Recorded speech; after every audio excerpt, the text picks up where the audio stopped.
රුපියල් 10,000ක් 15,000ක් අතේ තියාගෙන තමන්ගෙම කියලා බිස්නස් එකක් පටන් ගන්න පුළුවන් කිව්වොත් ඔයා විශ්වාස කරනවද? අද ගොඩක් අය කියන්නේ බිස්නස් කරන්න ලොකු මුදලක් ඕන කියලායි.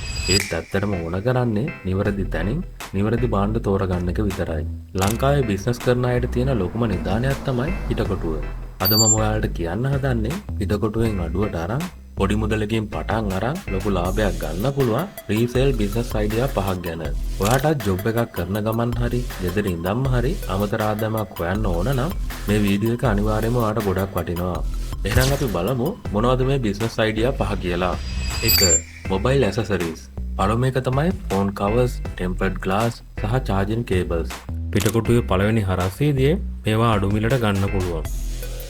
රුපියල් 150ට 200ට ගත්ත කව එකක් ඔයාට Instagram එකෙන් හරි Facebook එකෙන් හරි රුපියල් 600ට 700ට ලේසියෙන් විකුණන්න පුළුවන්. 2. Fashion jewellery and hair accessories. කාන්තා ආභරණ සහ කොණ්ඩ කටු.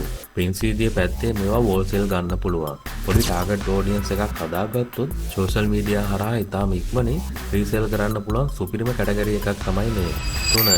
trendy stationery items. නවීන ලිපි ද්‍රව්‍ය. ඉස්කෝලේ යන ළමයි වගේම යුනිවර්සිටි යන අයත් මේවට ගොඩක් ආසයි. පිටකොටුවෙන් ඉතා අඩු මුදලකට අරන් ඔන්ලයින් පේජ් එකක් කරහා ලස්සනට පැක් කරලා සේල් කරන්න පුළුවන්. 4. ladies bag and wallets. කාන්තා බෑග් සහ වොලට්. මේවා පිටකොටුවෙන් හෝල්සේල් ගනිද්දී ඉතාම සාධාරණ මිලකට ගන්න පුළුවන්. ලස්සන ෆොටෝස් සහ වීඩියෝස් ටිකක් සෝෂල් මීඩියා එකට දාලා හොඳ ඩිලිවරි සර්විස් එකක් කරහා මේවා කෙලින්ම කස්ටමර්ට යවන්න පුළුවන්. 5. small electronic gadgets. පොඩි ඉලෙක්ට්‍රොනික උපකරණ. උදාහරණයක් විදිහට mini fan, smart watch strap, ring light වගේ දේවල්.